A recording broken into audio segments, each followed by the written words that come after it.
And we'll go around the table to introductions and then we'll kind of set the stage.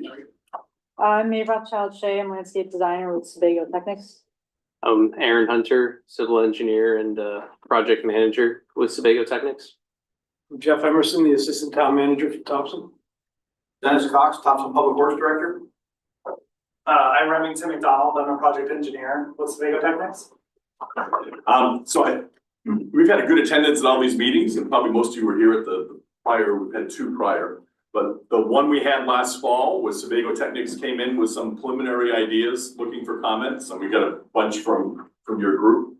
Probably the biggest takeaway we took is there was concern that night that if the road were to be built up around the corner, it may have an effect on, say, Philippon Drive and some of the properties there. So Sebago Technics has gone back and done some more look at both possible impacts of if the road was raised. They've also looked at what height they think the road would need to be raised to if it was going to be made above where we think the 100-year flood is would be. And then they've also looked at what the road would need to look like if we raised it that much, because of the fact that if you raise it significantly, it needs to be wider. So tonight we're going to hear kind of the update on what those things would look like initially. Then we'll take more comments on things that you folks think you want to see happen. And then the next steps for the town after tonight will be tonight's resolution would be conceptual designs. We probably would not try to do everything at once on this. And based on input, some things may be put on the back burner, for a while or something.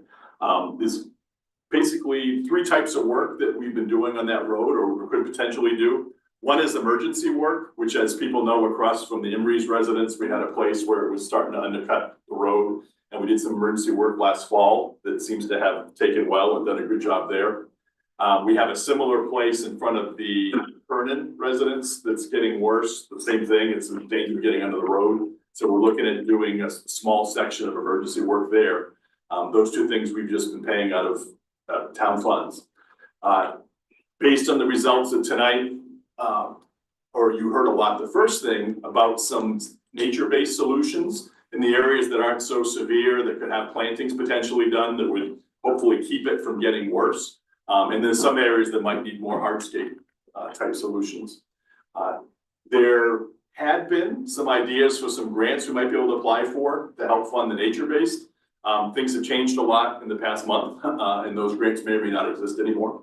But it doesn't mean we won't look and try to fund them that way. And then if we can't find grants, then the other way to fund things is through the town budget. As you'll hear some numbers tonight, if the community seems to want to do the raising of the road, it's going to be a significant cost, probably between 1.5 and 2 million, I think is the rough estimates, but we'll hear more. So that'd be something we'd have to plan for. It's not something that would happen in 1 year and things. And so with that background set, I'll turn it over to Aaron and Mae. Thank you. So I will get right into it since Mark gave a good overview of what we've done since last time. Maybe if you want to go to the next slide. So just to refresh everyone's memory, I'm sure everyone here is very familiar since you probably all live in the area. So the start of the project scope is from approximately from Forside Road, about a little bit close to a mile probably, as shown on the screen, to the white marker there at the end, where she's indicating where the cursor. So we're looking at that particular area along Pleasant Point Road. So I'm gonna go to the next slide.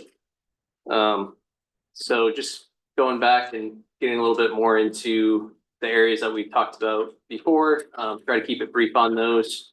On this diagram, we have three different colorings, one being a blue in the area crossing the wetland, where that's a flooding concern area that was identified and we've talked about. The second area being the yellow, which is shoreline erosion issues along there, concerns. And then the third being more of a mitigation or prevention area in the two cove areas. So those are the areas that we had identified previously and previously provided some initial plans. So we've looked a little bit more into those options and further gotten to refine some of the design based on feedback that we received from you all. So we'll get into the first area, which was one of the kind of the key areas that everyone had some thoughts on. So we talked about kind of three different options that we had looked at, being relocating the road, raising the road, and abandoning the road. We had decided to go forward with the raising the road. Really not any other options in terms of relocating or abandoning. So some of the concerns that we heard from you all was related to potential impacts on other properties. Specifically was brought up about Philippon Drive, which will show kind of an overall image of the area, kind of a 10,000-foot view on the next slide. And then there was concerns of some erosion that was happening, which, you know, it was noted that Dennis has done a really good job of keeping that in check with maintenance as needed during these larger storm events. And then kind of from the town perspective and from an emergency preparedness perspective, would be during times of flooding, having access to help residents with emergency services. And that was some people had the opinion and, you know, weren't super concerned about that. And other people, I think, would be interested in definitely having those services.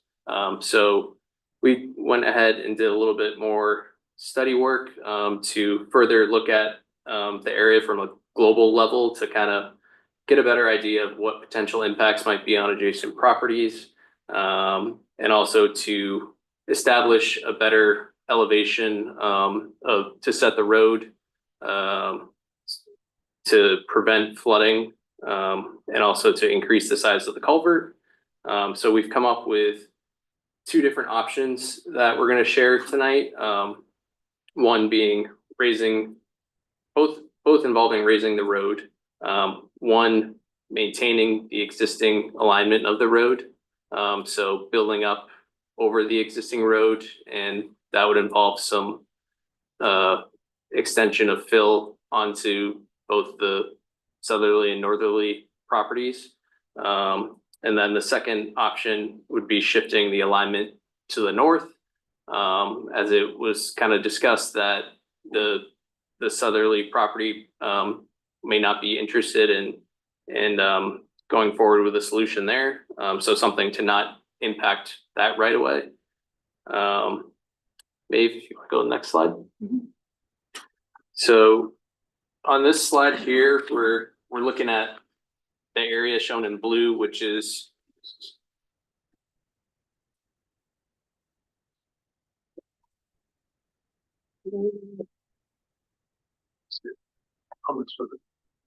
yeah.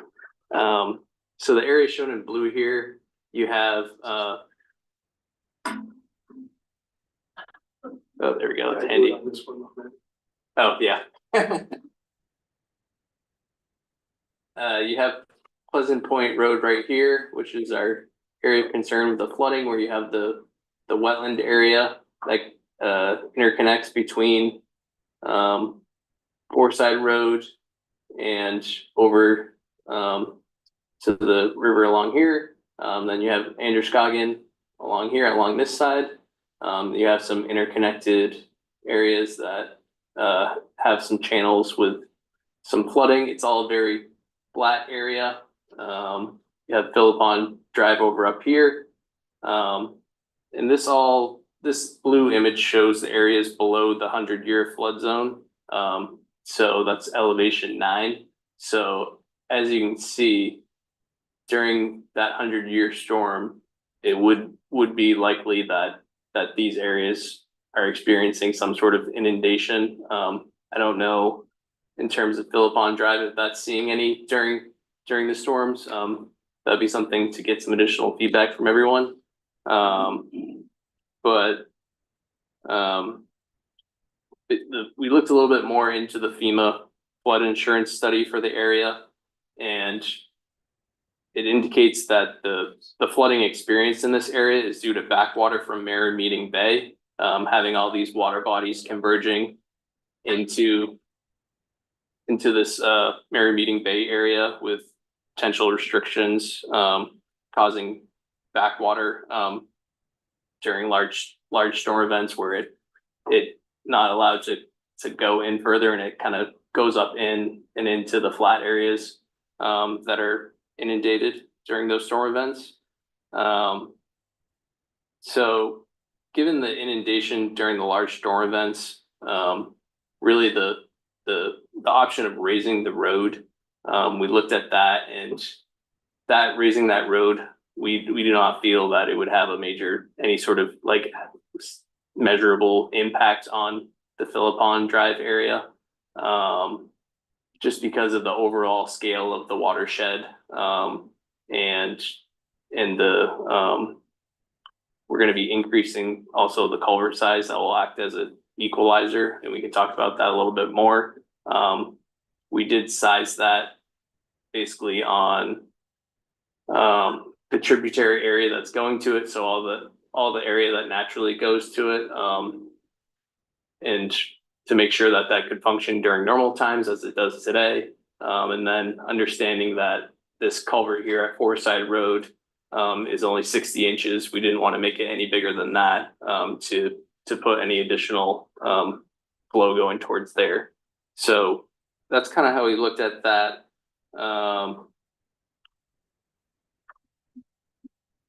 And then ultimately, I mean, the design that we have right now would be raising the road. It would need to be reviewed further as it was going forward, if it did move forward, to have any additional impacts. But can talk about the next options, where we looked at raising the culvert, raising the road, increasing the size of the culvert, and we set the roadway elevation to an elevation of 10 feet, which is today's 100-year storm plus 1 foot. So to have some future resiliency planning in there. So you can see on this image here, option 1, we maintain the existing alignment. The red is shown is the right of way, and then this line here on the south and on the north is the limits of fill. So raising the road anywhere from a few feet up to 5 to 6 feet at the highest increase to get that elevation of the road above elevation 10. And that's something that we had discussed with the town to what would probably be the best option to plan for future resiliency, and just setting that to get that aligned on. We did look at reducing the fill in the areas by using guardrail, but the cost benefit relation to that and the amount of fill that we would save didn't make sense to do that. But we did look at that. If you want to go to the next page.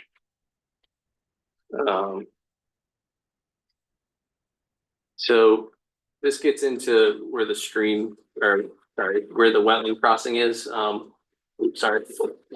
Right here, we have the existing culvert that we'd be looking to increase the size of. We did do a site assessment at this culvert location, determined it's not a stream, it's a wetland crossing.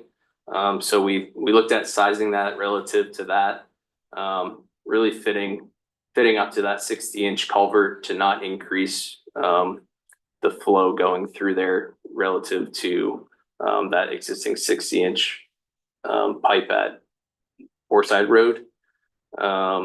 So it's a 60-inch culvert, but it's going to be embedded 1 foot within the existing ground to allow for wildlife crossing and to meet applicable standards with the state and federal agencies. And it will really act as an equalizer as the higher flood levels approach. It will allow water to go in and out and water to rise on each sides of the roads. So the extent of the improvements shown on here, we're going up to having to tie back into the existing road on each side a little bit further than we would need to necessarily, just to be able to get the slope of the road to allow for adequate drainage off of the road. We go to option 2. Option 2 here.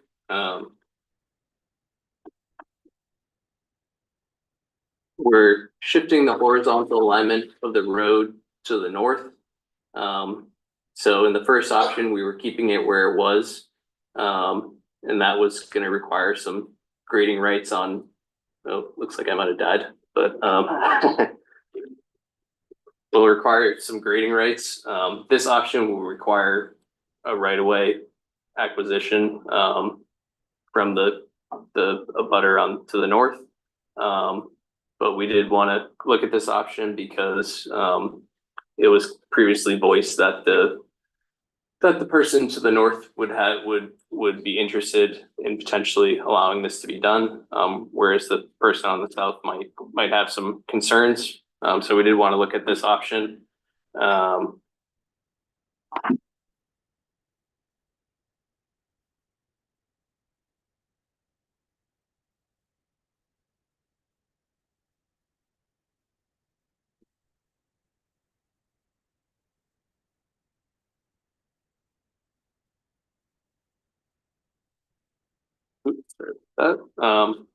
So, and then this option in regards to culvert, maybe if you want to go to the next page. Both options are going to require impacts to wetlands. This option requires the most impacts because it's shifting it out to the north, impacting more wetlands with the new road. It's going to be the more expensive option, the more difficult option to permit, proving that we need to do this, just to not have the wetland impacts. It would be difficult to permit. We did come across some good potential funding options for this on similar projects that we worked on with our transportation group, who does a lot of these types of projects. They came across the Maine Adaptation Fund Grant Program, which this project would be a good candidate for. So we think there's a good chance of getting funding for that. There are some impacts related to relocating of utility poles as a part of this on both options, just because we're going to be expanding the limits of the grading and to get the poles out of the clear zone. So if anyone was to go off the road, it would be able to be out of that area for DOT guidance. We're not looking to widen the pavement of the road, looking to keep that the same width. So that wouldn't change, but those are the two options that we looked at for those. And then I won't get too into detail on these options, probably just because these were options that everyone generally seemed to be in agreement on, where we were either providing a vegetative approach on kind of the first area here in orange, or we were providing a hybrid approach with vegetation and riprap revetment style protection, or a full riprap revetment protection.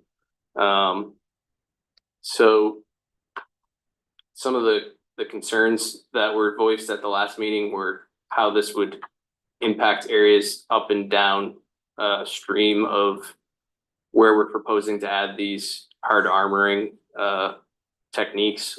So we've went ahead and added some erosion control fabric at each ends and kind of tapered some of the riprap revetments to have it be more gradual of a transition to reduce any impacts to the surrounding areas.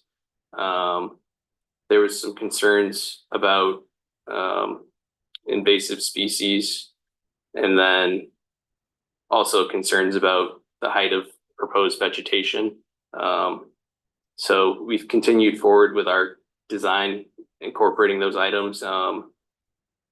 Also making sure that we're removing invasive species where we can, not taking everything out, but trying to help with that, and then making sure that we're using lower growing plants along the top of the slope in other areas where there's erosion. So this area just shows the proposed improvements in the first area after the flooding area. So as we previously discussed, we were going to go with the primarily vegetative stabilization in the first area there shown on the green on the left side of the page. So the vegetative stabilization in the light green shown on the left, we're going to flatten out the slope where it's experiencing any erosion or scouring and place fill within there, which is going to be wrapped within erosion control blanket envelope and then secured with stakes or some sort of other item to secure them to make sure that doesn't move, gives it time to establish. And then on top of that, we would be planting and also loaming and seeding the slope. And then in addition, adding some additional marsh grasses at the bottom of the slope to supplement what's there existing, as those provide some protection. And then over on the right-hand side of the page, we're showing a hybrid system with a riprap revetment on the lower area up to the 100-year flood elevation. And then a larger area of revegetated slope with plantings on the upper area up to the road. So we've kind of what we've done since we last met was to further define some of these sizes of the stones based on calculations, further provide some additional details on plantings and specifics related to these particular methods.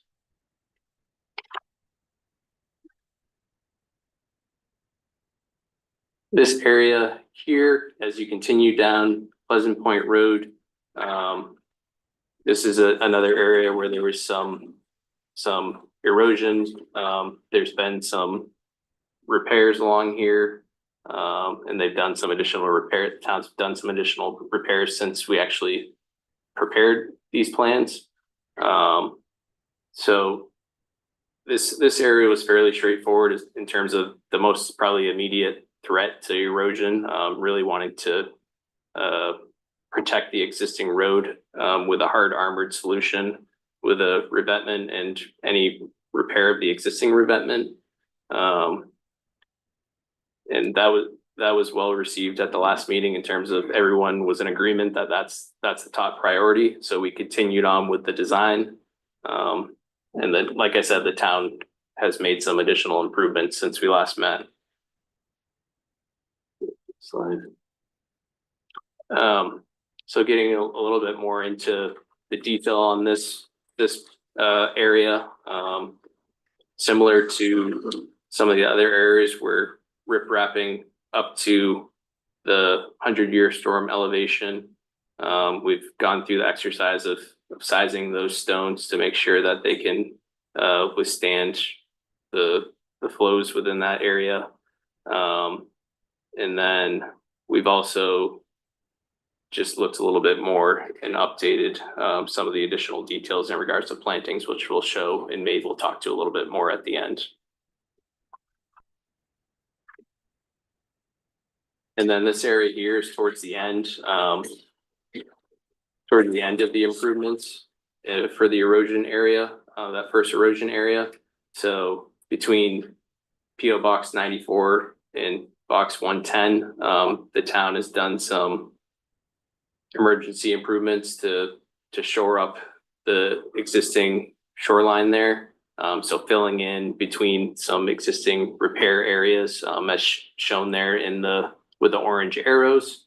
And then we have an area just on the left side, of the page that will be a new revetment area to continue that revetment, the riprap revetment, and tie into the other area of riprap to further protect that.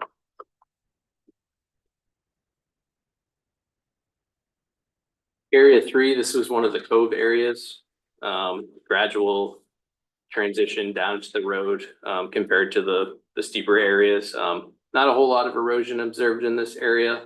A mud flat out in the closer to the water. And then there's some areas that we identified that could be improved to prevent and plan for future resiliency along here. So we proposed a hand planting within here just because of getting construction equipment down in there would be more harmful than good. So the feedback that we received at the last meeting was about preserving what vegetation we can, and then kind of looking to control the invasives that are within there and plant with more natural species.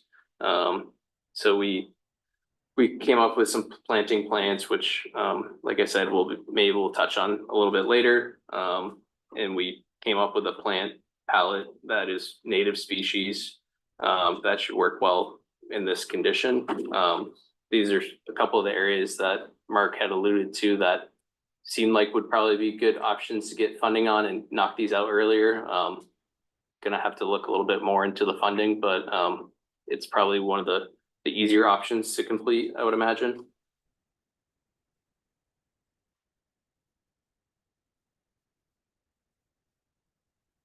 And this section just gives a little bit, it just gives a little bit more detail on some of the plantings, but it's hard to see on this, and I'll let Maeve talk to the specific plantings when we get to the landscape plans. This is more of a section view of the area. Not a whole lot has changed since we had last looked at this in this regard. Then we have area 4. So this is an area of erosion and undermining similar to area 2. But in this area, there's a larger distance between the bank and the edge of pavement. It's not as tall of a embankment here. So we wanted to go with a more hybrid approach on this. We did evaluate the other systems, but we went ahead and going with this based on feedback from the last meeting. And since then, we've just continued with the design and detailing of that. Similar to the other areas where we're proposing riprap, we're putting that up to the flood zone, 100-year flood zone, and then supplementing with plantings above that to help establish that, protect that area as well.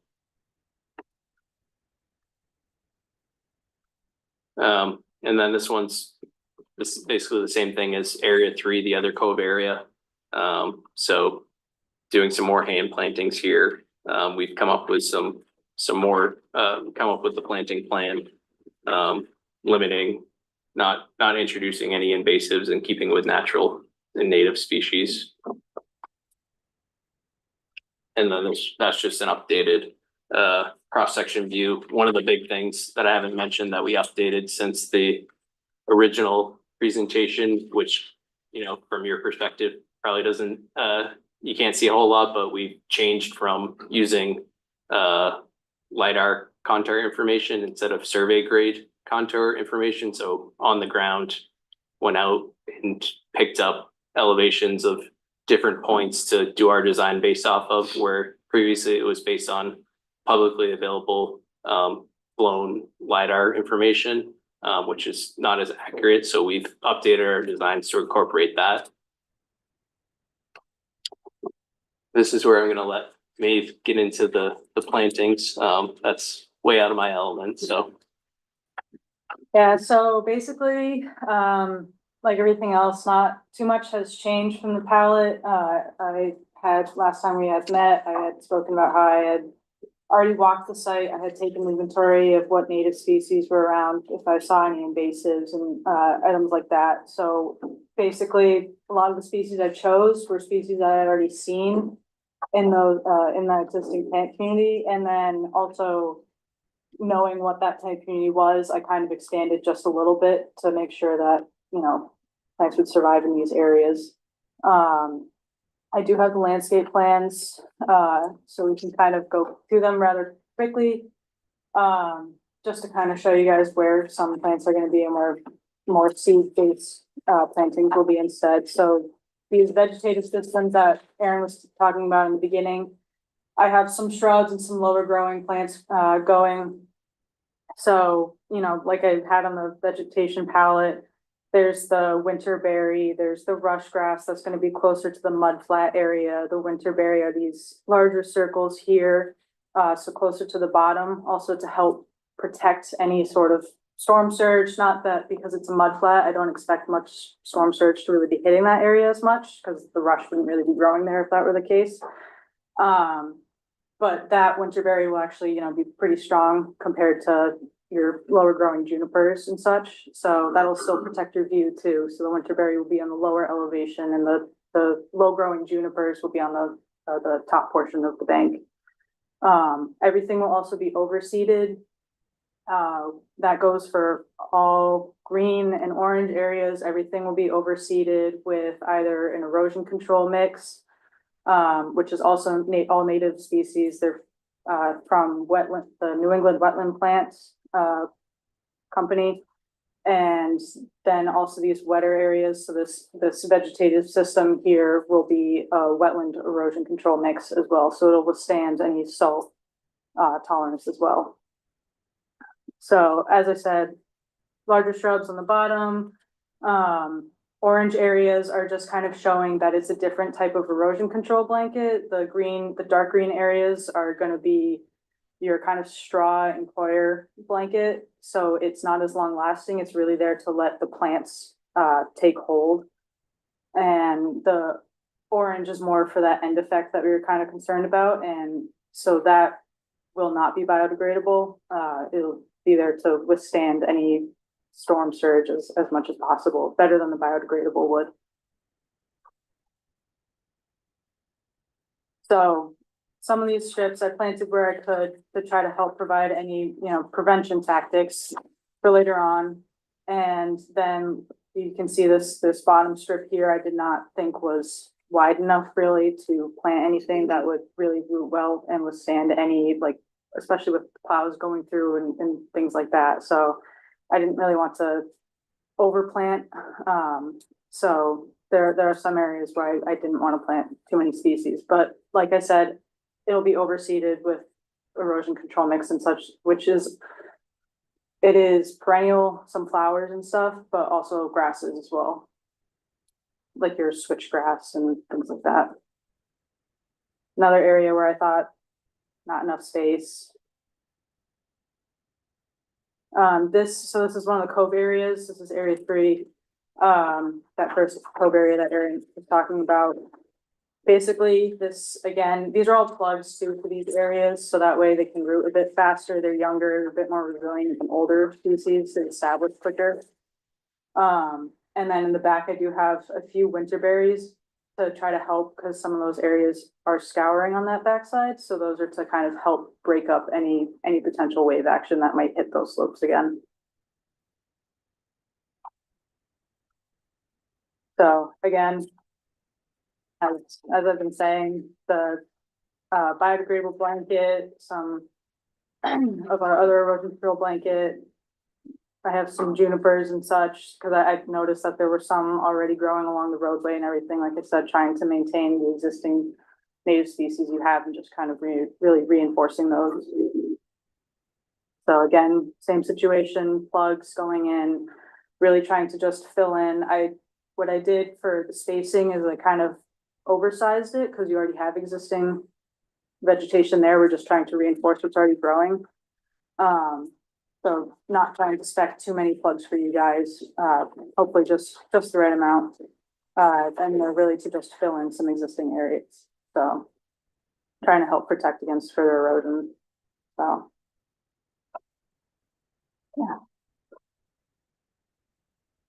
Okay. So at this point, we're interested in questions and comments, or these questions are certainly asked if you want to know more details of what's been proposed.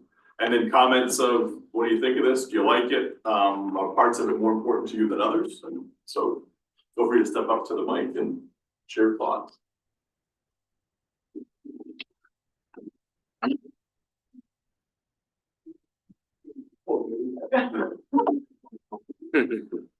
Well, then you should call.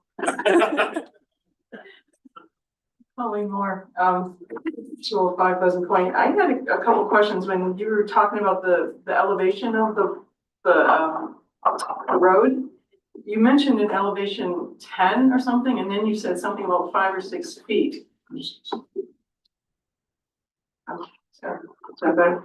Okay, so I was a little confused about the elevation, how high that actually was. And Yeah. what is elevation 10 versus what is 5 or 6 feet? So the elevation of the existing road at the lowest point is around six feet. So we're gonna be bringing that up another 5 or 6 feet up to elevation 10. Okay, And that's the elevation of the 100-year flood zone for Okay. FEMA. all right, that makes sense. And the other question I had, was you mentioned we could either keep the road like exactly where it is or like move it north or something. And you mentioned that if we moved it, that there would be a higher impact of the wetlands, it would be more difficult to permit, it would be more expensive. And I was wondering, why would we consider that? Like, what are the advantages? I can sit down and stand here for that answer, but I was just Actually, you can kind of take Yeah. first crack at like, that. there wasn't anything that said, you know, what the benefits are. So I was just curious to know if there are no benefit, if there are benefits, then, but if not, why are we even considering them? The survey work has revealed that the basic road there is 2 rods, relatively narrow. So pretty much any of the work that we do, we're gonna be on people's private property. So if someone doesn't want to give us an easement to put fill on the side of the road or widen it, we might have to put it a different place. The only reason we would shift it would be if we can't get permission. And for any of this work, you know, that old plan from the 60s that pretty much lays out your lots shows that most cases, it's either, in some cases, someone owns all the land on the river side of the road. Other cases, it's the person with the land on the inland side of the road also owns the piece on the river side.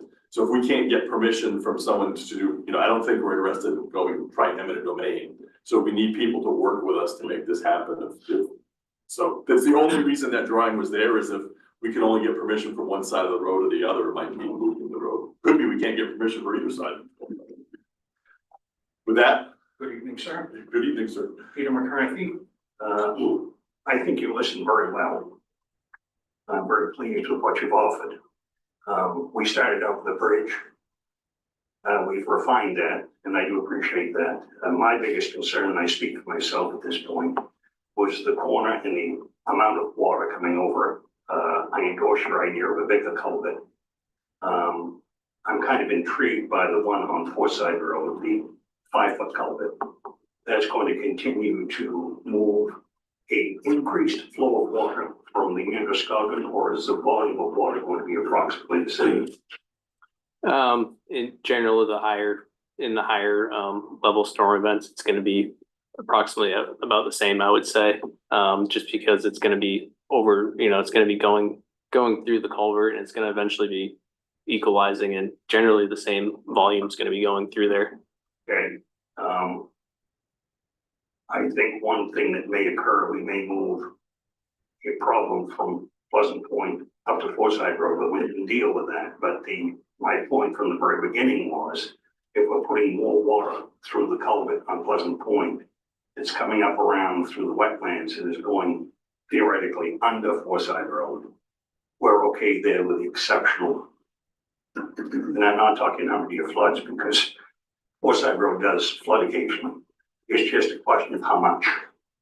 And if this is going to change that, and if that's in the viewpoint. I fully endorse what's happening with regard to making the culvert larger, part of it buried. I've got that, and the water going over. Does that result in the road being built up some? Yeah, so what we looked at for the size of the culvert, it really could handle, it could be smaller. But we wanted to increase the size of that to allow the areas to equalize quicker, during the larger storm events, where we are raising the road. But you know, I think it functions today during normal storm events just fine, as far as I'm aware. It's really, Very well. really during the larger events, and what we did was we basically increased the culvert, not to exceed that 60-inch culvert, and also to get the road up to the elevation that we needed it to, and to not have the culvert get into the sub base of the road, to not impact that. I'm good with it. Does this include more buildup on the water side of the road, or are you going to leave that as it is? There's gonna be grading out on each side of the road, just because if we're raising it, we're gonna have to tie back into the existing grade, so. I'm estimating going up 2 feet, 3 feet, 4 feet. So I think at the highest point, we're about 5 or 6 feet. Excellent, very good. I've heard what I need to hear. Peter? If I may, your comment about the water coming through the culvert. Yes, sir. And flooding the Philippine area. All of the water that flows up. Okay, but before that really will ever become a feature, the topographic maps have shown that the Philippine area is low, that it's gonna also be coming in from the river. Exactly. Side. Muddy River's gonna be coming in on that Yes, side. it is. So if we put in a larger culvert underneath Pleasant Point, that's not gonna result in flooding Philippine. Okay. You know what I'm saying? The culvert isn't gonna be a direct relationship to the flooding down below. We're putting a larger culvert to fight the flooding that's gonna go on along the entire shoreline of the Androscoggin, including. This isn't gonna add to Philippine's flooding. Yeah, it's really, That was one of the concerns that I've heard a couple of times. Yes. This culvert isn't gonna add water to that Philippine area. correct. It's really, to help and aid in the area directly for that Pleasant Point Road at that crossing. Stabilize that section of road. Yep. That's what that culvert's gonna do. And the surrounding areas are, as Dennis said, already low areas that will be experiencing flooding at those elevations. And the addition of this isn't gonna have any sort of really measurable impact on those. With that said, we've been building up both sides of Pleasant Point Road coming out up the hill. When you come around the corner, there's the culvert. Yep. Yeah. The water flows back. And there's sometimes as much water coming down the hill into the curve as there is in the curve itself. Yeah, I mean, we'll be raising up the road to that minimum elevation 10, and then we'll be tying into the higher elevation road on, going towards Forsyth Road and then going down the road on Pleasant Point. And then we'll be transitioning we'll have a shoulder, and then we'll transition down back into the existing grade. So it's gonna be pushing all the limits of the fill out further, to allow us to construct that road. Makes absolute sense. Thank you. Thank you. Dennis, thank you. What's the total length around the corner you think the road has to be? So we have from station 101.25 to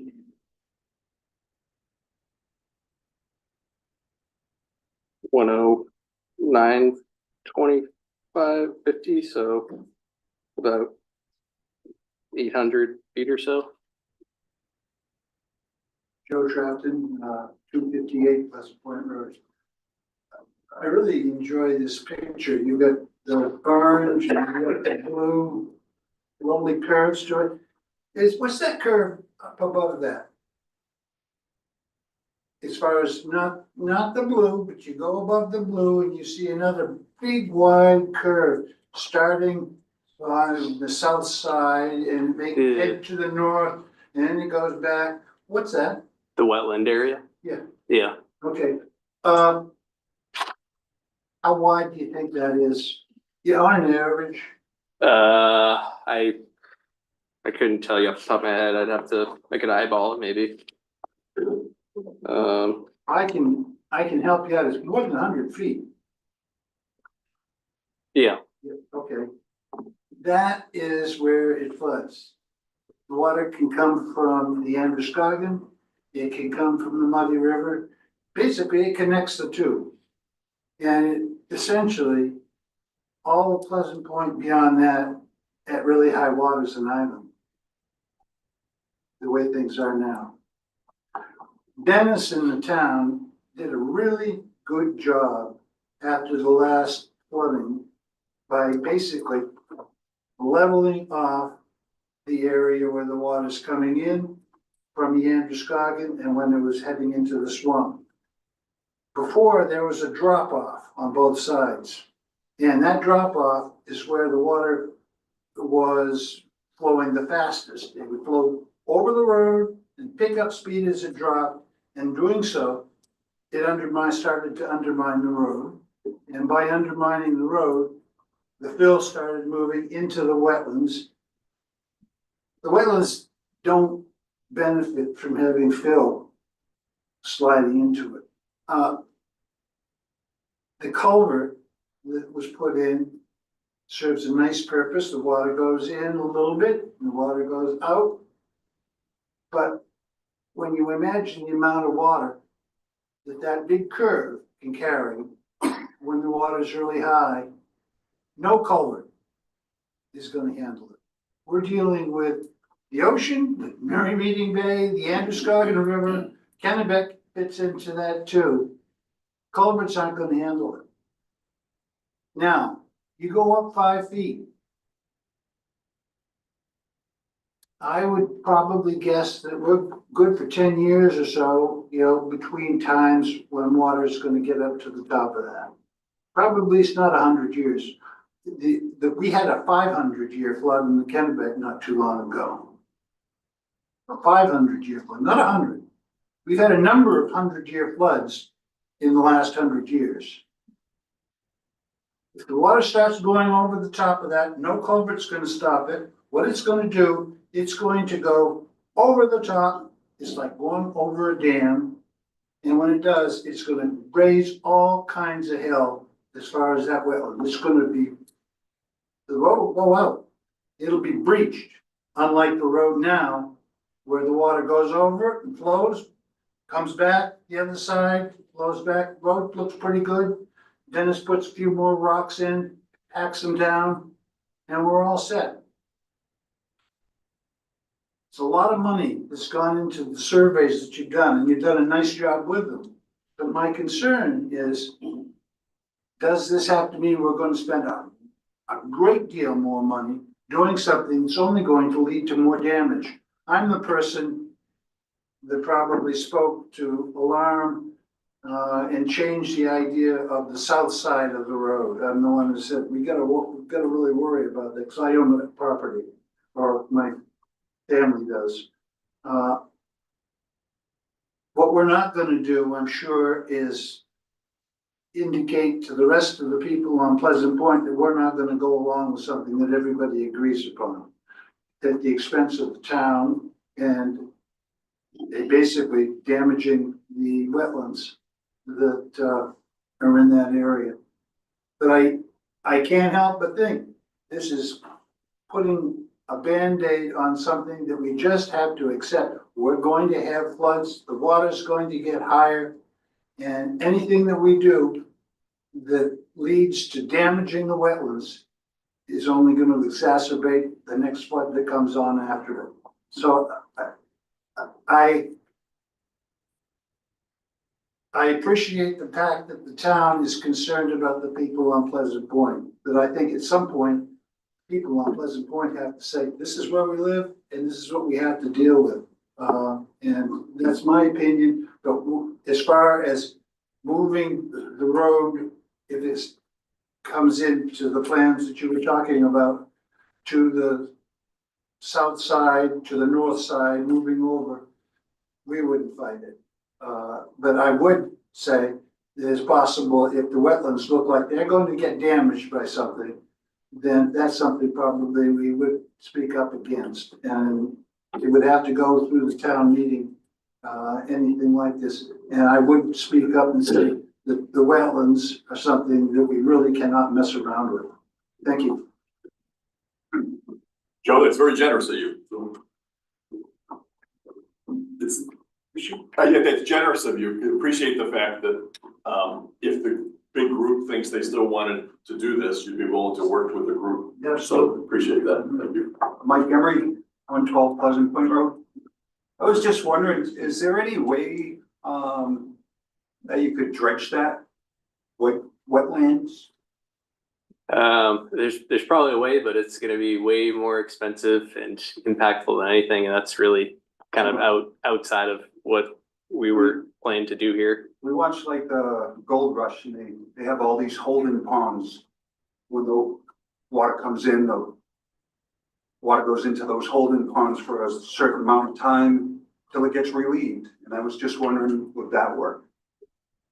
Would a holding pond work? Yeah, I can't speak to that, and it's really, that's a very lengthy and long process to go down. If it was ever possible, that would be a very large undertaking. Okay, it's just a thought. Thank you. Thank you. So I think, certainly if there's more questions about the plan, those are welcome to come forward. But I think the other thing we're interested in hearing at this point is now following up on what Joe said, and there's probably three different things we can think about doing on the road. One is making sure the road itself doesn't go away, that's the emergency work that we've done. The town's committed to doing that. We've been doing that, and I think that's generally supported by everyone. Because there's some areas because of ledge that if we let the road go away where it is, there's no place for it to be. So we're committed to protecting that. The next is areas where we can try to keep from having to do emergency work in the future by doing the plantings or the combination of plantings and hard armor at lower levels. We also mentioned in the past that if we were gonna work in an area, and some of you that have your houses on the riverside, if you were interested, let's say we decide we're gonna do a certain section and we're going out and getting prices, if you're interested in participating in it to try to protect your property, that we said would give you guys the option to join in with us or something, which we're still willing to do that if it comes up. And then the next question is, the big piece is, what do you do about the curve? Do we try to raise the road? That's the really expensive piece. That affects you in probably 2 to 3 ways. If someone has a heart attack out there when we can't get an ambulance on the road, our only option is a boat. Currently our boat is down, but we've got bids to get a replacement, and the next select board meeting, they're gonna select one, so they're gonna get back up. So we could get across the area with our boat when we've got one, and our fire department works with Brunswick, and pretty much if one goes out, the other one's out, they work together. But it's gonna take longer to certainly get the boat in place and get you with your heart attack and out than otherwise. And then the other one is if your house was actually on fire, the boat isn't gonna help a heck of a lot, and we're probably not gonna buy a fire boat. So you weigh the risks of those things against certainly the cost, maybe both environmentally and economically of building this around the corner. And as Joe said, it could be we build this, and if climate keeps changing the way it is, it could be that it's gonna be not have been enough when the time comes, and maybe the road does get completely washed out or something. So we're interested in hearing the thoughts from this group on what are you okay with, if it's 12 hours a year, that at least at this point, that you lose access to the road? Are you okay with that? Or is this something that you want to see the town make a high priority to build the corner up or something? So that's the kind of stuff we're interested in hearing comments on as well. Paul Sullivan, 60 Pleasant Point Road. So options 1 and 2, right? Option 1 is just raising the road. Option 2 is kind of like moving the road a little bit to the north. But when you talk about moving the road, you're only talking about moving it like a couple hundred yards. And based on what Joe has said, it sounds like we don't need to consider moving. the road. Yeah. So, I agree with that. You have to move the road, but that's what you're talking about. And then raising the road, you're only talking about like hundreds of yards. Like when Colleen was up here, she lives way down. There's no way the road's getting raised the whole way. It's just gonna be a couple hundred. Aaron, yards. what's the length of the road roughly? Oh, the length of the road? The length of the road that's being raised, I think it's about, from the start to finish, I think it's about 800 feet. Yeah, so almost 1,000 feet, yeah, but it wouldn't all be brought up yeah, 5 feet. gradually, kind It of would- slow. Yeah, say the center of that 800 feet would be the highest. Yeah. That would be where the cross culvert was. Yeah, and how come only one culvert? Maybe, why wouldn't there be like a couple culverts? Really, the one culvert that there, Yeah, it kind of all works as a equalizing between the two flooding areas. It's not really to be able to pass all the water through there, yeah, pass it all through at once. It's more so to allow it to fill up on both sides. yeah. And But why equalize. wouldn't you like put a, like, when the road's gonna be raised? Well, I mean, it's gonna be raised and then it's, you said about 800 feet.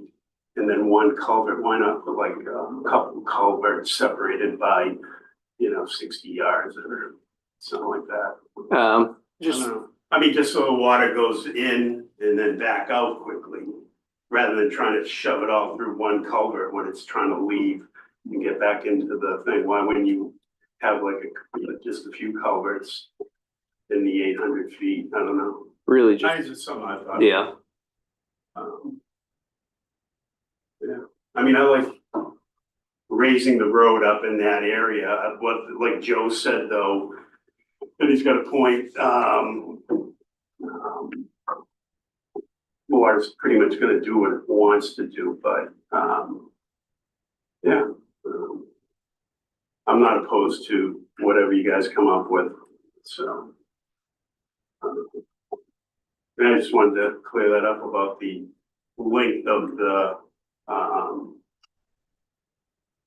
what would the length of the road that was gonna be raised, how far? Yeah, and then the plantings and everything further up the road would be as needed to prevent erosion, right, in certain areas, like they've already done in front of Mike's house in Reese. A little, well, they didn't do the plantings yet, right? You got planted rock. Yeah. And well, oh, so let's say everybody agrees, when does things start and then how long do you think? Not all the plantings and further up the road, cause I live right there, it's kind of like, how long would that take, like raising the road up and maybe doing the 800 feet or whatever of resurfacing of the road, and how long of a project is that?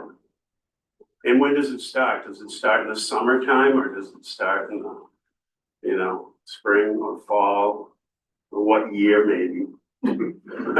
Yeah, I'll do the year part. I'll let Aaron talk about the amount of work time needed for construction.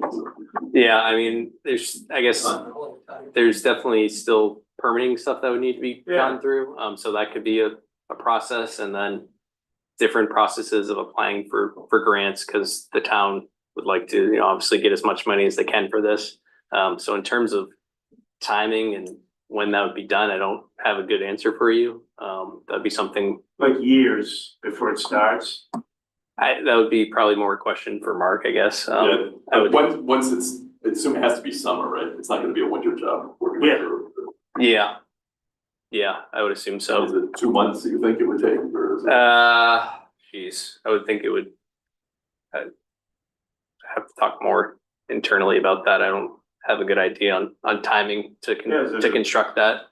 There's still stuff in regards to geotechnical investigations that would need to be done, and just to see in regards to the road, and improvements related to that, to make sure that the additional fill can be supported and what need to be done with that. So there's still some additional investigation work to finalize stuff. So it's hard to speak exactly to the length. Yeah, Probably one construction season though. Yes, I would think, yeah.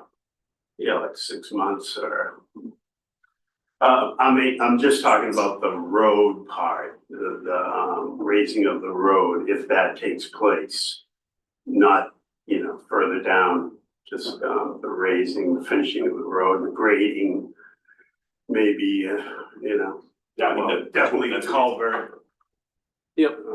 All that, it's like, okay. So as for the timing, our entire capital budget right now for the town this year for projects is about $800,000, not including paving separate. So it would either have, if this project is 1.5 to 2 million, either be something we need to save up for a few years, or be something we need to take a bond out for. Right now, Topsham is almost debt free. So we've got one bond we pay off the next coming fiscal year, and one the year after, then we have no bonds. So some people say, hey, it's great not to owe any money, and we don't want to owe money. So they might say, we'd rather have you save the money first. We probably couldn't pay for this in 1 year without having a big hit on the tax rate, just because we don't usually spend $2 million on capital improvements in a year. So basically the timing will be up to the select board, ultimately town meeting. But if we're gonna pay for it without a bond, we probably have to save up for a few years to do it. Some of this we can do in pieces, but this section of the corner would have to be in one big chunk. So, yeah. All right, thanks.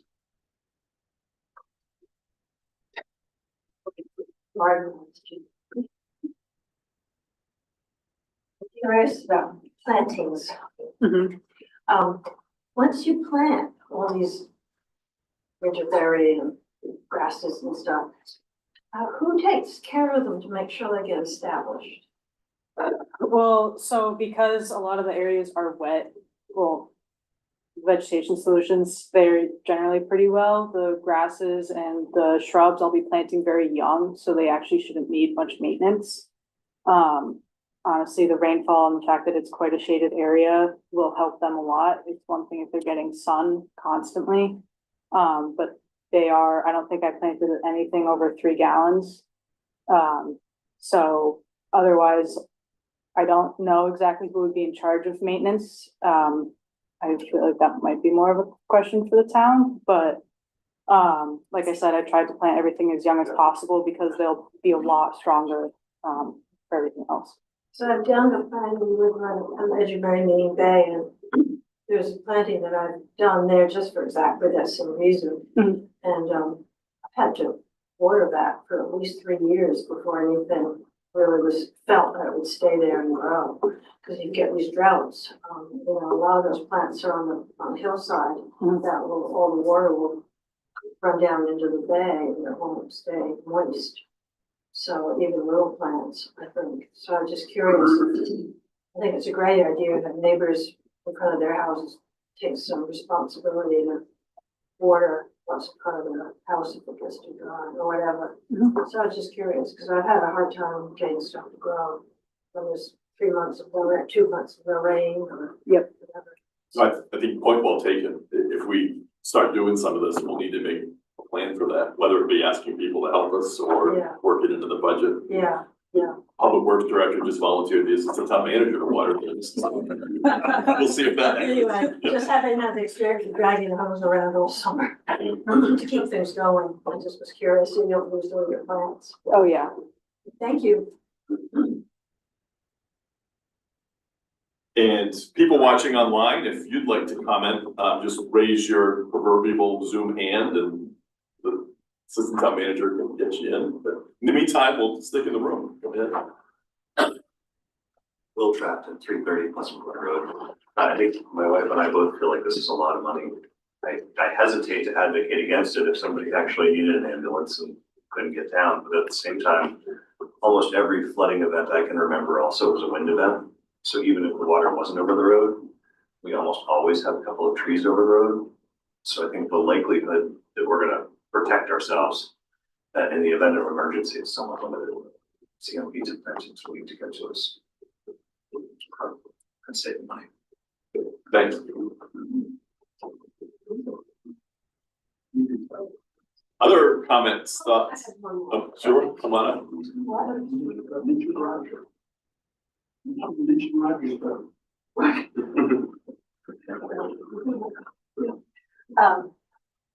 Wouldn't it be a good idea to have a boat that just gets left? I mean, just even until we do the road, just for emergencies.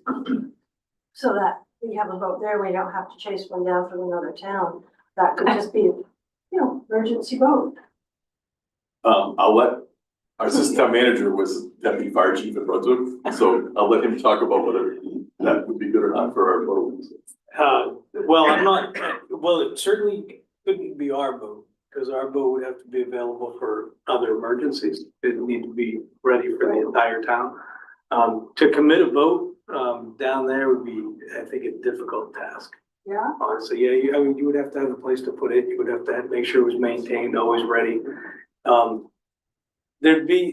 It's possible, but there would be a lot to it. There'd have to be a lot of agreements, and it would be probably costly. Still, we can think of big boat then. I was thinking just like a paddle boat. Well, it depends. I mean, if you're talking about a bad weather situation, you might need more than a paddle boat to actually gain access. So we'd probably want something that was spec'd out to be able to handle rough conditions as well. So. Thanks.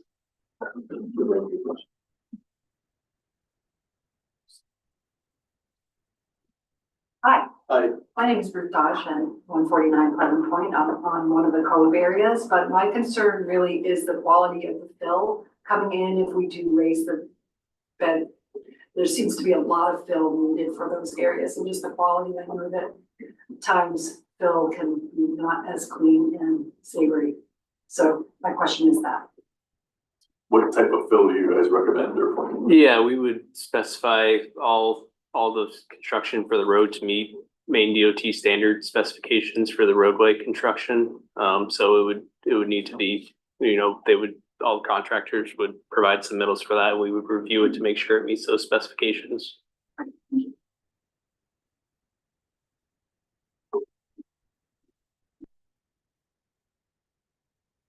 You did mention, there could be grants available for this. With that? Yeah, there's several grants that are available that will be looked into to potentially fund some of these. Okay, thanks.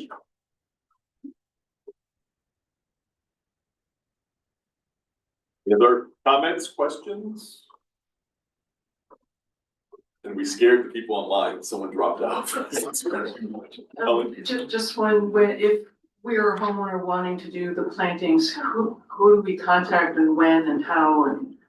Because I'm interested. So you want to do it on your own in advance of, say, the town doing it, is what you're thinking? Or? Well, I would have to know what to plant, how. Right. Quickest way to get a plant to die is to have me even look at it. So I would need some, like, at least instruction. But I would need to know who to contact and what to do and. Sure. Some simple instructions, but, and like, when do we do this, and say like, what, if we're interested in that, what's the info that we need? Yeah, I was actually coming up with a document for that and I ran out of time today to finish it. So that way you guys could post it on your website. So I will be getting that.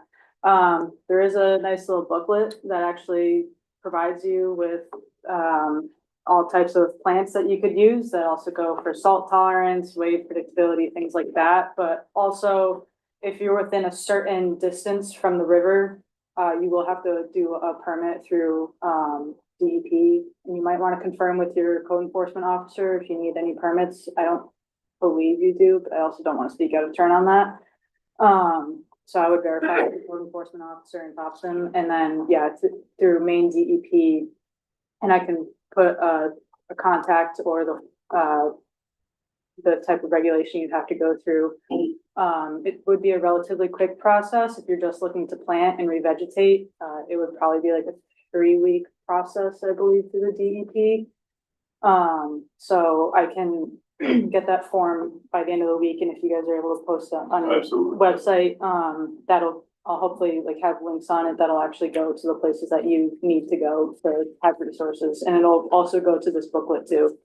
For you guys to have as resources, for yourself as well. Is that the permit by rule process? Yeah. Yeah, the PBR is roughly 3 weeks, I believe, for, just these vegetative, just like a small planting and stuff. You basically tell them your plan, and then if they don't respond to you in 3 weeks, you're all set. Yeah. Yeah. Good. So, I'm Mary. I kind of agree with Captain's. I think it's a waste of money, only because you think putting a bigger culvert would do something. When we do have these storms and everything, and the falls run, our low tides are higher than our high tides. And our high tides are astronomical. So the water's going through that culvert, they're gonna go to places that they shouldn't be. There'll be stagnant water, nasty water in places where it shouldn't be, that's not gonna get out of there. When we do get the storms, all the ground comes up and collects in that one area usually. So is it gonna be somebody that's gonna clean out that culvert all the time, every time there's a storm? No, it's gonna have to happen constantly, because that thing will fill up quick. So it's not really a good idea. I agree with them. I think it's a waste of money for you guys to be doing something like that. And as for the vegetation, you should look and see what's safe to animals, and we have a lot of snapping turtles and what they can eat, because some of the stuff that you're putting in is very dangerous to a lot of the animals too, okay?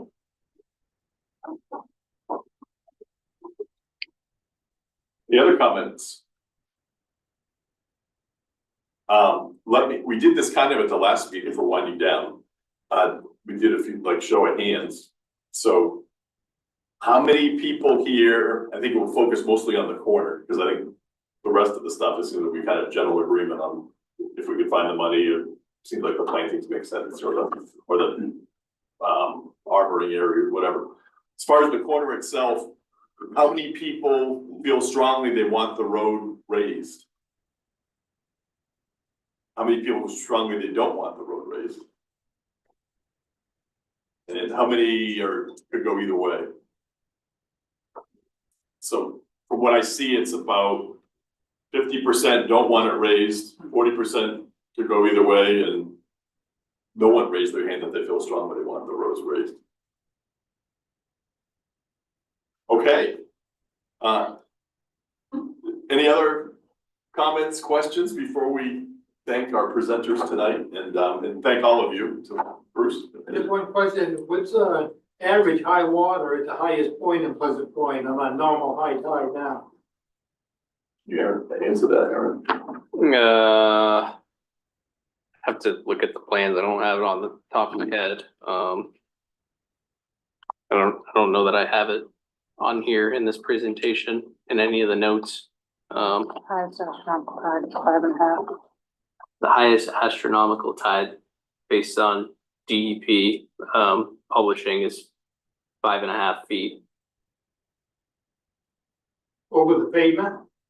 No, that's relative to sea level based on the data, the vertical datum that we're working in. That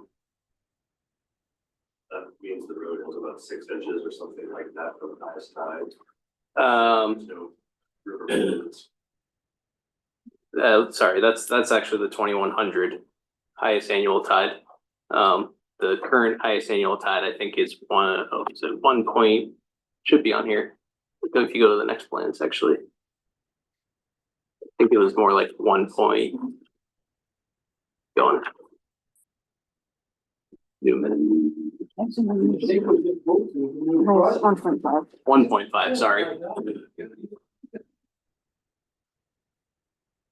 1.5, and then 5.5 is the 2100. So that was for future planning purposes that I discussed.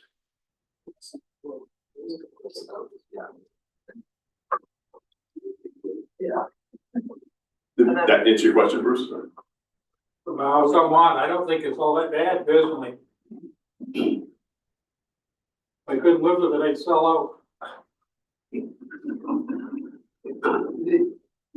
There was a Joe? man who lived in Pleasant Point named Roger Italian. Roger had lived, there quite a while, he built the house. When the big flood happened, I think it was, maybe 89, something like that, that was the biggest one. Roger had a John boat that he just brought up and left there. And there was another boat, somebody left a canoe at the top. And what people would do is they take one boat up, take another boat back. And these were just boats that probably only cost about, $50, $100. Nothing that needed a motor for sure, because you could walk it. There's current that goes across, but there's no way you'll use a motor on that road in that area. With a flood, it starts really, really shallow and it gets deeper. You wouldn't know when your prop starts to hit the pavement, and it wouldn't make any sense. A pole and a small aluminum boat has worked really well a number of times. I brought my son to school in a canoe. That's how There isn't enough water to paddle it, right? You better off pulling it. exactly. I think some of the thought, not arguing with that, and I'm also not arguing with the fact that if I don't have to try to find $1.5 to $2 million, I'm happy. I think some of the thought in the design was that the predicted tides, are gonna be more. Yes. And they'll be deeper, so. But, yeah, we have enough demands on town money. If the people that live on the road aren't begging to have that built up, I don't see the town wanting to force it on them, so. Just adding historically, one of those canoes belonged to John Edgecombe. John was on the high ground and lived, worked for Brunswick and Lumber at the time. He brought home a 2-ton truck. We used that truck to go through the water and whatnot. It never got to the running board. But that was the emergency unit. It was parked on Pleasant Point. If anyone needed assistance, the truck from Brunswick and Lumber was there. The keys were in it. It went. So, I mean, it is, if we're talking emergencies, there are some plans that can be put in place to work well. Yankee ingenuity is always good. Oh, we got a ferry you want to establish? All right, any other questions, comments, or this has been definitely good informative meeting. We'll take the information Maeve gives us, we'll put it on the website. We have a special section, it's a Pleasant Point page, we'll add it to. We'll also put tonight's slides on that page. And then the message I've heard again at this meeting is that probably the corner is not the priority, it's more the other parts. And so we'll be looking for some grants and things to follow up on that. And we'll certainly let you guys know if there's opportunities to join because we're about to do something. Just wanted to say, thanks to the town for, it was, the work they did during the last few storms, I thought it was, timely and, at times it was more of an inconvenience, the water than, an emergency, but I know that, they get down there in a timely manner and, did the grading and, work to put things back together again. It seemed to, work, so I appreciate it. We'll thank you for recognizing, and I'm gonna give all the credit to Dennis. Dennis, we actually gave our employee of the year last spring. I'm hoping he never retires on us. You wouldn't find a more dedicated public works director. He's out middle of the night in the snowstorms and the floods and everything. And he's always keeping his crew working to try to do everything they can for the town. So thank you for thanking him, and I'm gonna give all the credit to Dennis. Well deserved. Dennis, you wanna give a speech before we end? All right. You want me to give a speech? Thank you all for coming tonight.